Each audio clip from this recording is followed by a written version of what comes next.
Halo semuanya, pada kesempatan kali ini, kami dari kelompok 6 akan mempresentasikan materi validitas. Adapun anggota dari kelompok 6 adalah yang pertama, Kadek Jayanta dengan NIM 20130111052 dari kelas 3A. Yang kedua, Iwayan Wisnu Kirana Gautama dengan NIM 20130111030 dari kelas 3A. Yang ketiga, Kadek Kristri Susilo dengan NIM 20130111072 dari kelas 3B. Yang keempat, Kadek Ayu Arista Dewi dengan NIM 20130111022 dari kelas 3B. Yang kelima, Putu Verlia Prajani Putri Suarsa dengan NIM 20130111024 dari kelas 3C. Yang keenam, Kadek Dwi Widianti dengan NIM 20130111009 dari kelas 3C. Dan yang terakhir, Kadek Pamela Geardiola dengan NIM 20130111032 dari kelas 3D. Baik, sebelum masuk ke materi inti, ada beberapa alur pembahasan yang akan kami bahas pada kesempatan kali ini. Yang pertama yaitu pendahuluan, yang kedua kajian pustaka, yang ketiga implementasi, dan yang terakhir yaitu penutup. Baik, perkenalkan nama saya Kadek Dwi Widianti dengan NIM 20130111009. Pertama kita akan membahas bab 1 pendahuluan. 1.1 Latar belakang. Data yang kurang memiliki validitas akan menghasilkan kesimpulan yang kurang sesuai dengan yang seharusnya, dan bahkan bisa saja bertentangan dengan kelaziman. Alat ukur atau instrumen yang akan disusun itu tentu saja harus memiliki validitas, agar data yang diperoleh dari alat ukur itu bisa reliable, valid, dan bisa disebut dengan validitas. Tes dapat dikatakan baik jika tes tersebut memiliki ciri-ciri sebagai alat ukur yang baik, misalnya validitas yang cukup tinggi, memiliki reliabilitas yang baik, dan memiliki nilai kepraktisan. Selanjutnya 1.2 Rumusan masalah. Berdasarkan latar belakang yang telah kami paparkan, didapatkan rumusan masalah sebagai berikut. 1.2.1 Apa saja jenis-jenis validitas? 1.2.2 Bagaimana cara menghitung validitas tes objektif? 1.2.3 Bagaimana cara menghitung validitas tes uraian atau berskala?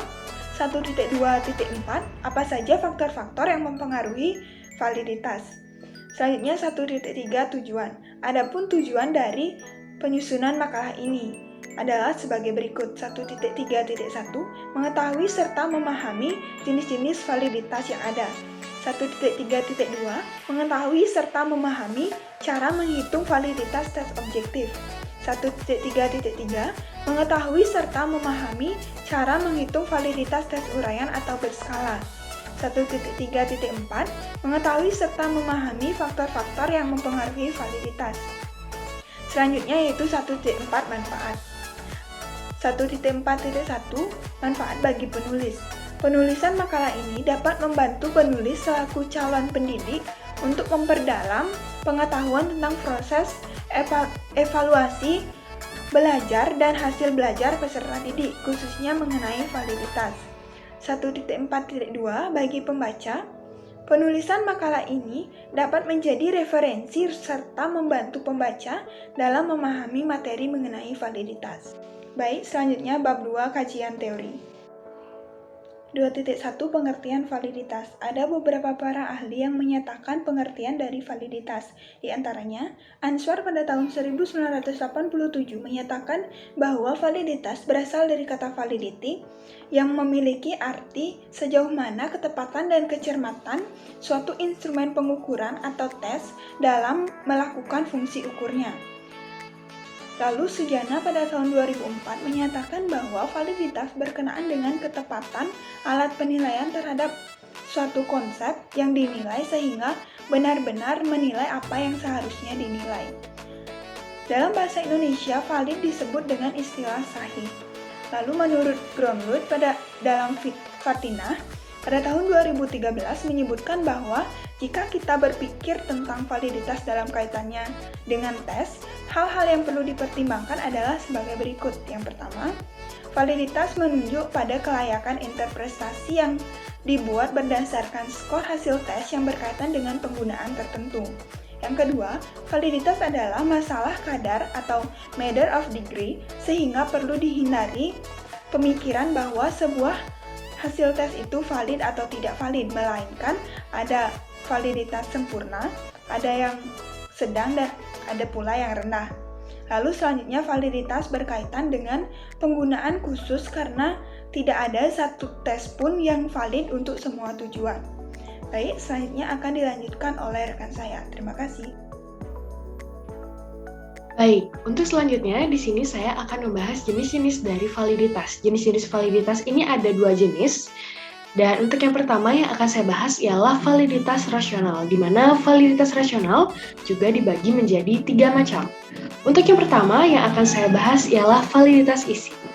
Validitas isi artinya ketepatan daripada suatu tes dilihat dari segi isi tersebut.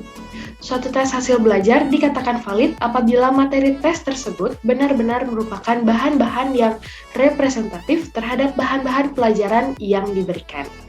Validitas ini sering juga disebut dengan validitas kurikuler, karena materi yang diajarkan tertera dalam kurikulum yang sudah dipelajari.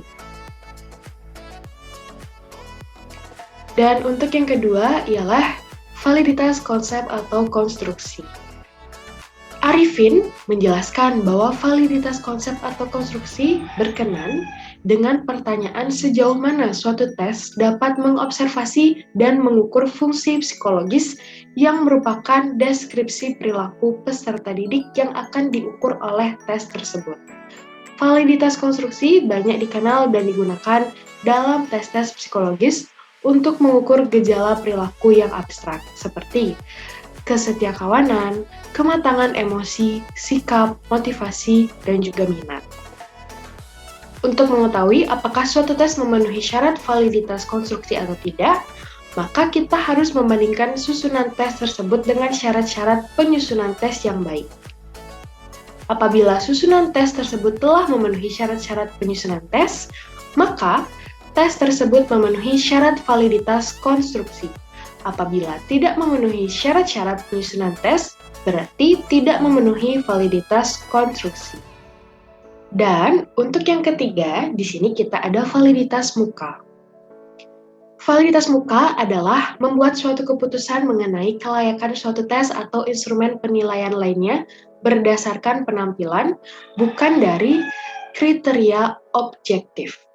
Oleh karena hanya didasarkan pada penilaian terhadap format penampilan saja, maka seringkali validitas ini dikategorikan sebagai tipe validitas yang paling rendah signifikasinya.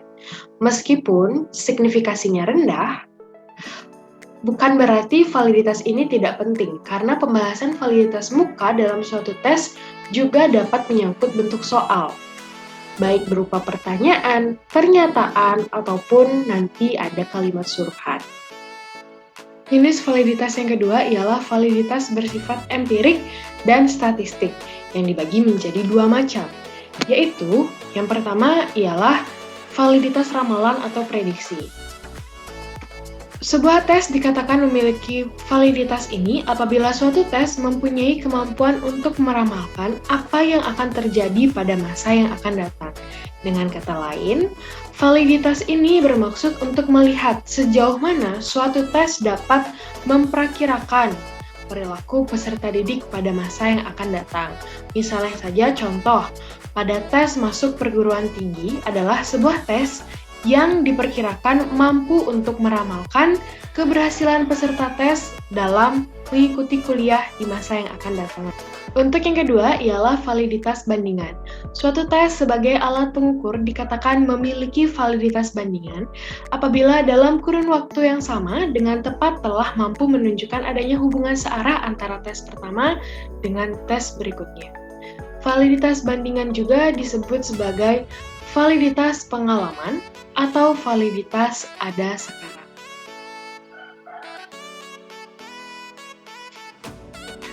Oke, jadi berikutnya ialah bagian uji validitas. Yang pertama yang akan saya bahas di sini ialah validitas butir soal tes objektif. Validitas butir soal tes objektif menentukan dengan menggunakan korelasi poin bisarial. korelasi poin serial adalah pendekatan hubungan yang digunakan pada variabel dikotomi dalam skala interval, yang dimana rumusnya ialah koefisien korelasi poin biserial sama dengan MP atau rata hitung bagi responden yang menjawab benar butir soal yang validitasnya dicari, dikurang dengan MT, rata skor total, dibagi dengan SDT atau standar deviasi skor total dan dikali dengan akar dari P per Q, yang dimana P adalah proporsi responden yang menjawab benar butir soal yang validitasnya dicari dan Q merupakan proporsi responden yang menjawab salah butir soal yang validitasnya dicari. Dikatakan valid jika koefisien korelasi poin biserial soal tersebut bernilai lebih dari 0,3. Untuk yang berikutnya ialah validitas butir soal uraian. Validitas butir soal uraian ini dihitung dengan produk momen, di mana koefisien korelasi yang dicari sama dengan N, yang dimana N merupakan banyaknya peserta tes, dikali dengan sigma XY, yang dimana X merupakan nilai variabel X, dan Y merupakan nilai variabel Y, dikurangi dengan sigma X dikali sigma Y. Dibagi akar dari N sigma X kuadrat dikurang sigma X kuadrat dikali N sigma Y kuadrat dikurang sigma Y kuadrat. Untuk menghitung koefisien validasi digunakan rumus X sama dengan 2 dikali koefisien korelasi yang dicari dibagi dengan 1 plus koefisien korelasi yang dicari. Dikatakan valid jika koefisien validasi tersebut bernilai lebih dari 0,3. Sebelumnya, perkenalkan nama saya Iwan Kirangutama. Di sini saya akan menjelaskan bagaimana cara menguji validitas butir soal pada tes objektif. Yang pertama, di sini saya akan memberikan contoh 10 butir soal yang akan diuji oleh siswa-siswa lainnya. Di mana misalkan pada responden pertama, pada butir soal nomor 1, dia menjawab soal benar, kita berikan angka 1. Apabila dia menjawab salah, kita berikan angka 0. Selanjutnya, dalam menguji validitas butir soal itu, kita memerlukan beberapa komponen.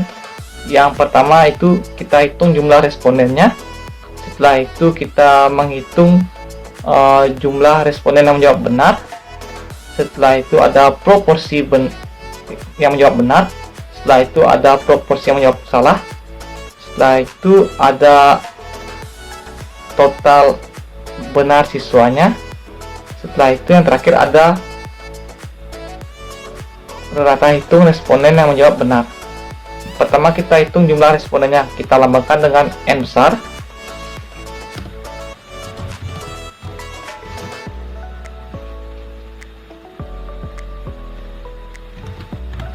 Di sini respondennya ada 10.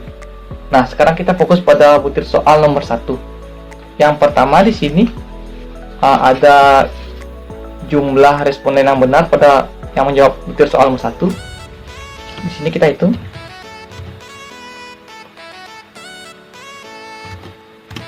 Di sini ada 4 orang yang menjawab benar pada butir soal nomor 1. Setelah itu nomor 2.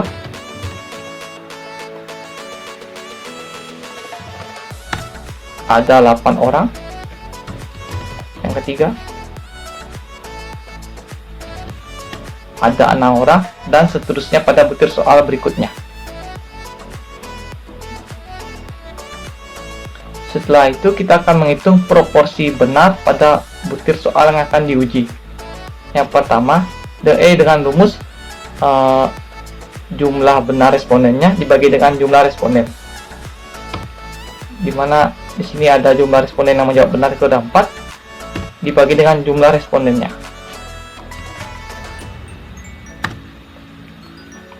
Yaitu kita dapatkan proporsi yang benar itu 0,4 pada butir soal nomor 1. Sekarang butir soal nomor 2,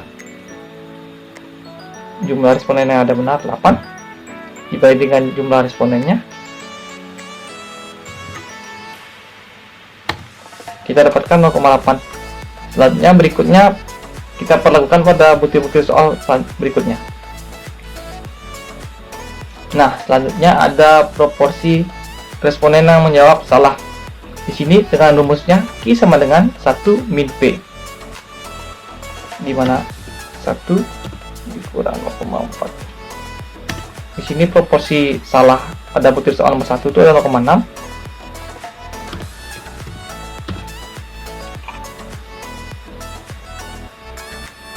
Selanjutnya ada proporsi soal yang salah pada soal nomor 2. Di sini ada 0,2 dan kita perlakukan pada butir soal berikutnya. Nah, sekarang kita loncat ke jumlah benar persiswaannya. Misalkan responden pertama dari 10 soal itu berapakah yang dijawab benar? Di sini kita ambil div dari 10 soal, dia bisa menjawab benar 5.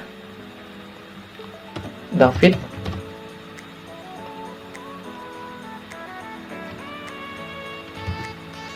dari 10 soal dia menjawab 8, dan responden selanjutnya kita perlakukan. Selain itu kita memerlukan kuadrat dari XT tersebut.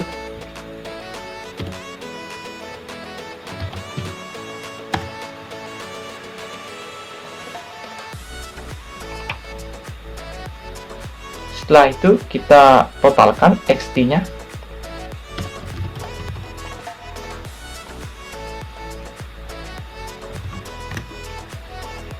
Dan kita totalkan X yang telah dikuadratkan.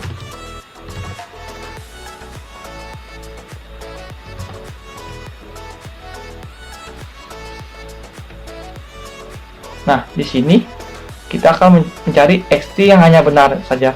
Maksudnya bagaimana? Misalkan pada butir soal nomor 1, dari 10 responden kan terdapat 4 responden yang menjawab benar. Nah, yang keempat itu adalah David, setelah itu Wisnu, Wira, dan Fajar. Nah, sekarang kita jumlahkan XT dari orang-orang tersebut. Yang pertama, David, XT-nya 8. Setelah itu, yang menjawab benar Wisnu, XT-nya 10. Yang kedua ada Wira dengan XT-nya 5. Dan yang terakhir, Fajar dengan XT-nya 6. Selanjutnya butir soal nomor 2 yang menjawab benar itu ada 8 orang, di mana ke-8 tersebut adalah Dave dengan XT-nya 5. Selanjutnya David dengan XT-nya 8. Ada Igor dengan XT-nya 5. Ada Arya dengan XT-nya 4. Ada Wisnu dengan XT-nya 10. Ada Wira dengan XT-nya 5. Ada Faber dengan XT-nya 5. Dan ada Teja dengan XT-nya 4. Begitu juga kita perlukan pada butir-butir soal berikutnya.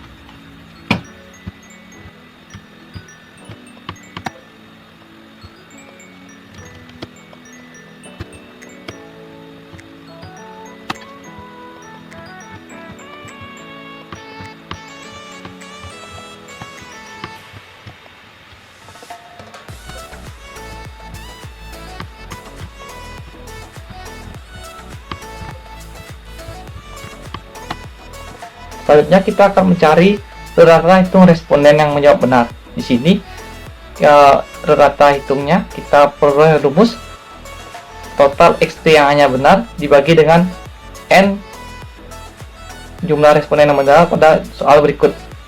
Di sini kita perlukan butir soal nomor 1 yaitu XT yang hanya benar pada 29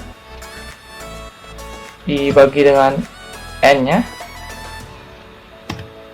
sehingga menghasilkan rata hitungnya 7,25 pada butir soal nomor 1.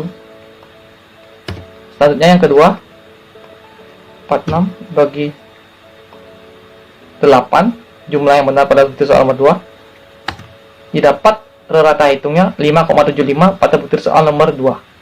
Dan kita perlakukan pada soal-soal berikutnya.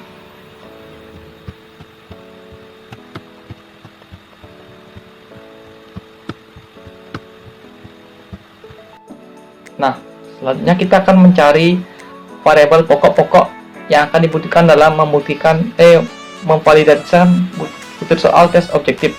Yang pertama di sini ada rata-rata skor total, di mana di sini kita singkat dengan MT dengan rumusnya total XT dibagi dengan jumlah responden.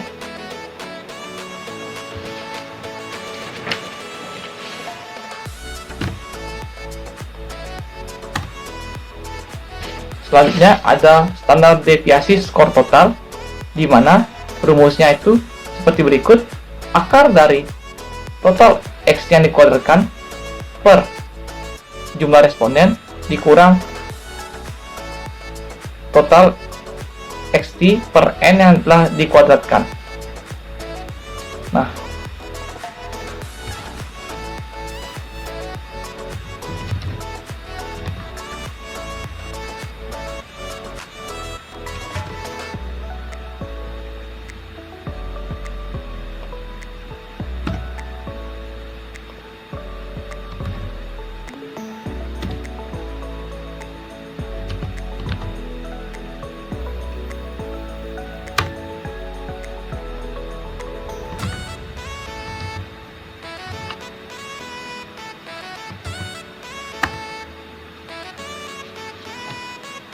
Nah, sekarang kita akan memasuki bagaimana cara memvalidasi butir soal pada tes objektif.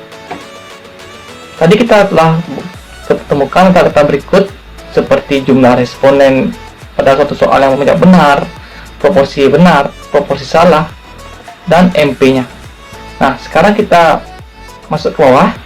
Di sini kita memerlukan data akar dari P per Q-nya, akar dari proporsinya. Setelah itu kita membutuhkan koefisien poin biserialnya dan validitasnya. Nah, sekarang kita akan mencari akar P per Q-nya.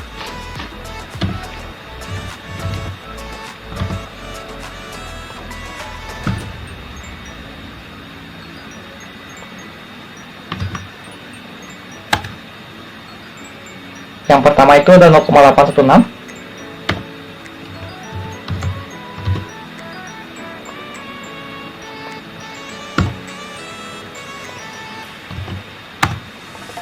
Yang kedua itu ada 2.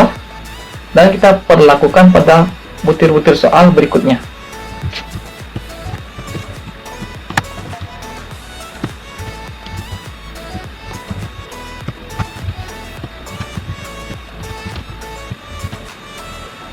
Nah, sekarang lanjut. Di sini kita akan mencari koefisien poin biserialnya.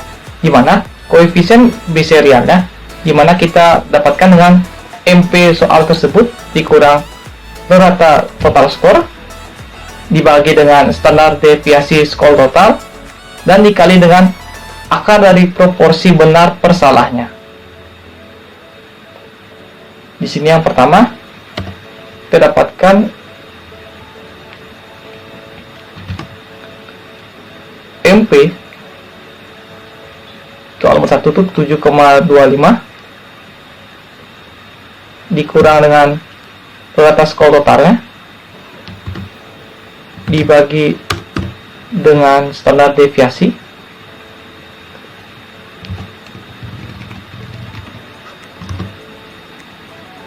dikali dengan akar proporsi benar persalahnya. Begitu yang kedua, MP soal nomor 2 dikurang rata skor total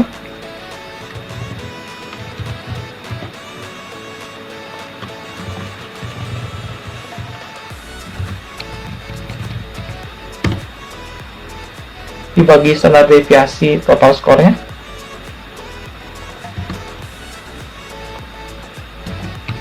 dikali dengan akar proporsinya.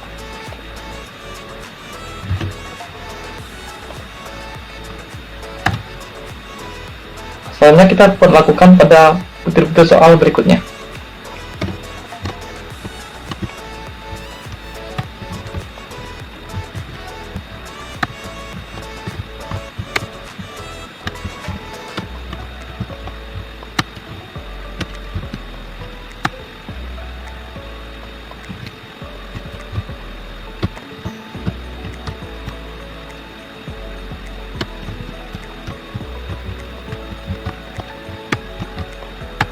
Nah, sekarang kita ketahui koefisien poin biserialnya.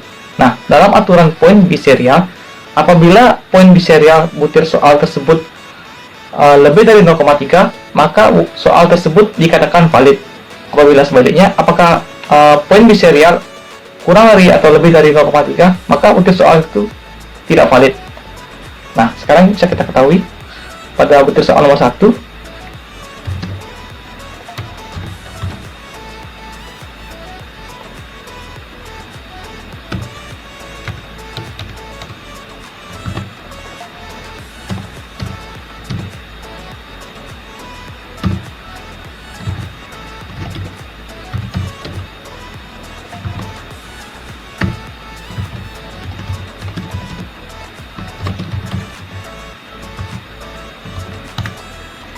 bahwa butir soal nomor 1 itu adalah valid. Sekarang kita akan membuktikan yang kedua.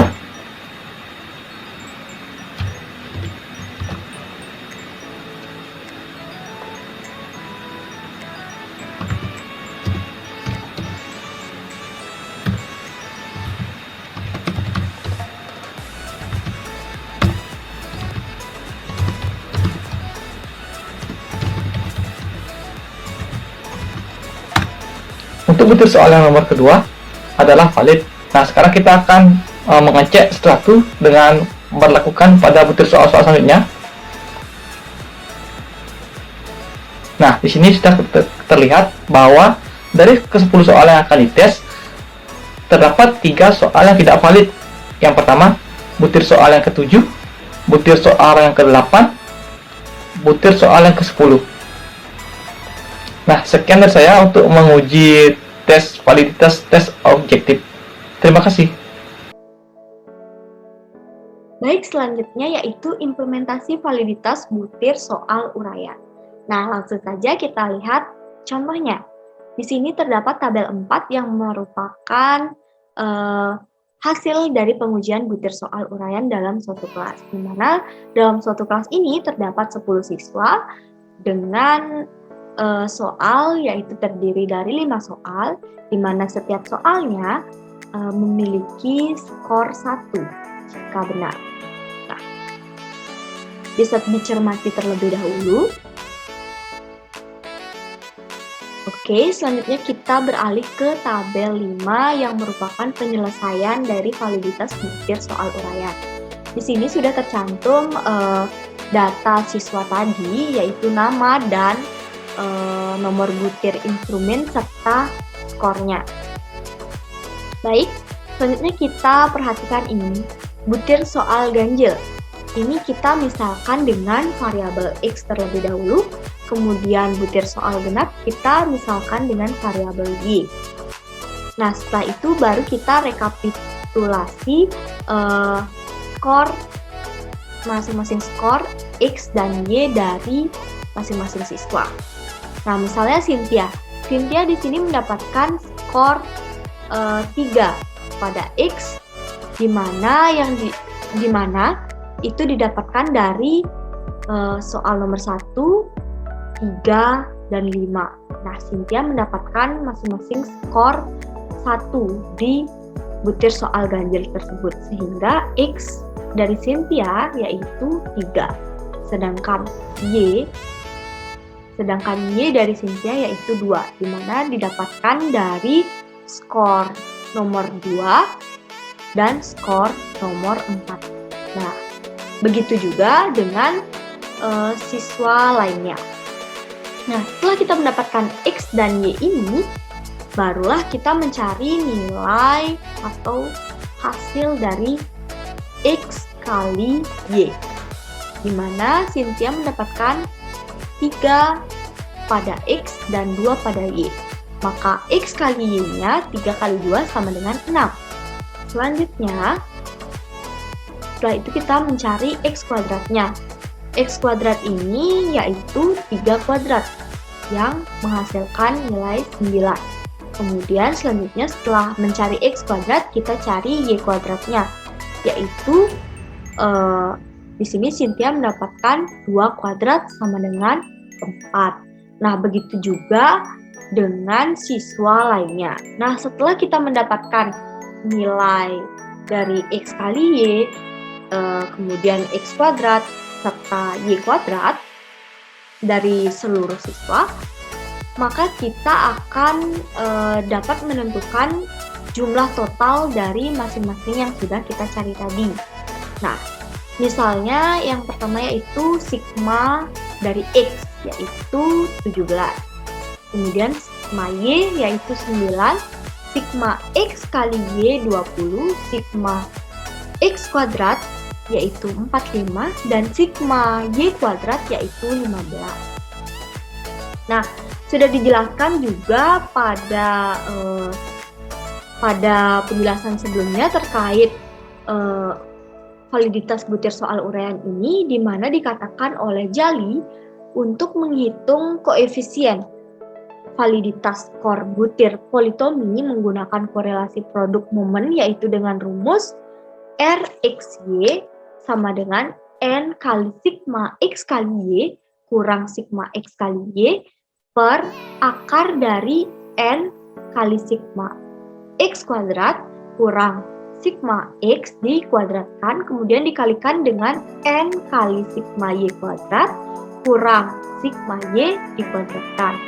Nah, sehingga kita tinggal memasukkan yang sudah kita dapatkan sebelumnya, yaitu sama dengan di mana N merupakan jumlah peserta dari peserta yang mengikuti tes uraian tadi, yaitu 10 siswa, kemudian dikali sigma XY yaitu 20, kemudian kurang sigma X kali sigma Y yaitu 17 kali 9 per akar dari 10 kali 45 kurang 17 kuadrat, kemudian dikalikan dengan 10 kali 15 kurang 9 kuadrat, sehingga didapatkan hasil yaitu sama dengan 47 per akar dari 161 kali 69, yaitu 0,446. Nah, setelah kita mendapatkan koefisien korelasinya, maka kita akan menghitung koefisien validitasnya, yaitu sama dengan 2 kali RXY per 1 ditambah RXY. Nah, kita masukkan di sini yaitu sama dengan 2 kali RXY. RXY ini yang sudah kita cari tadi, yaitu koefisien korelasinya yaitu 0,446. Jadi 2 kali 0,446 per 1 ditambah 0,446. Sehingga hasil yang didapatkan yaitu 0,61. Nah, jadi koefisien validitasnya adalah 0,61. Nah, sudah dijelaskan juga pada pembahasan sebelumnya tentang validitas butir soal uraian ini. Jika koefisien validitasnya sudah lebih besar dari 0,3, maka butir instrumen tersebut valid. Nah, jadi begitu penjelasan dari implementasi validitas butir soal uraian.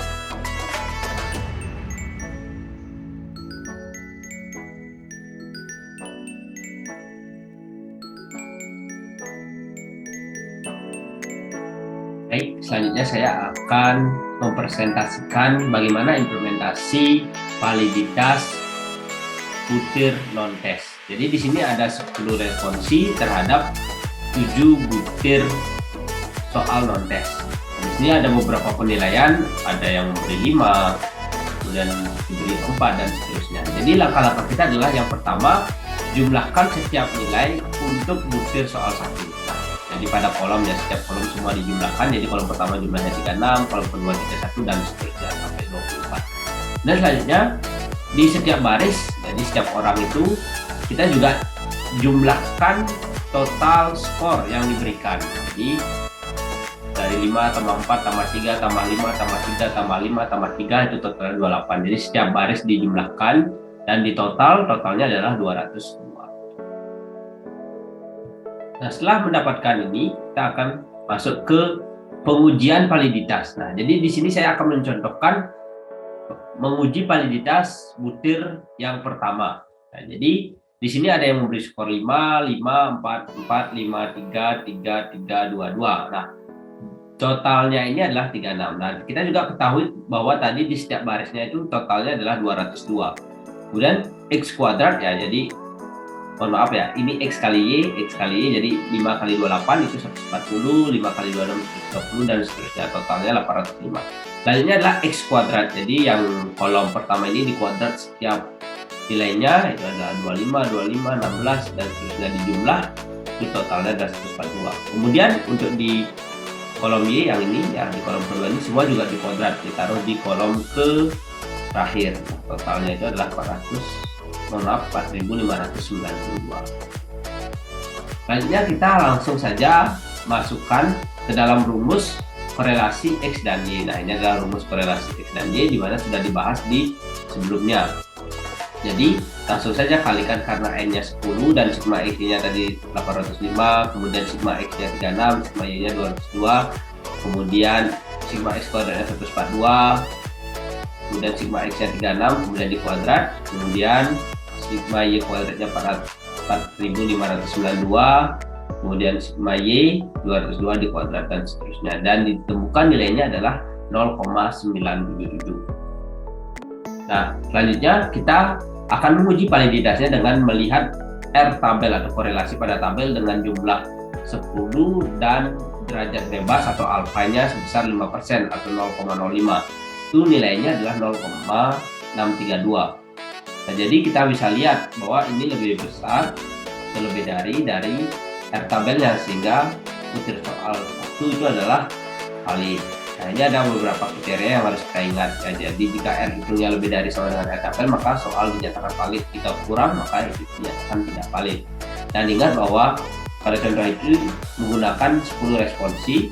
Jadi R tabelnya dengan derajat bebas itu adalah 0,05, maka nilainya adalah 0,632. Artinya pada butir soal 1 itu valid. Nah, silakan dicoba untuk butir soal 2 hingga butir soal ke-7.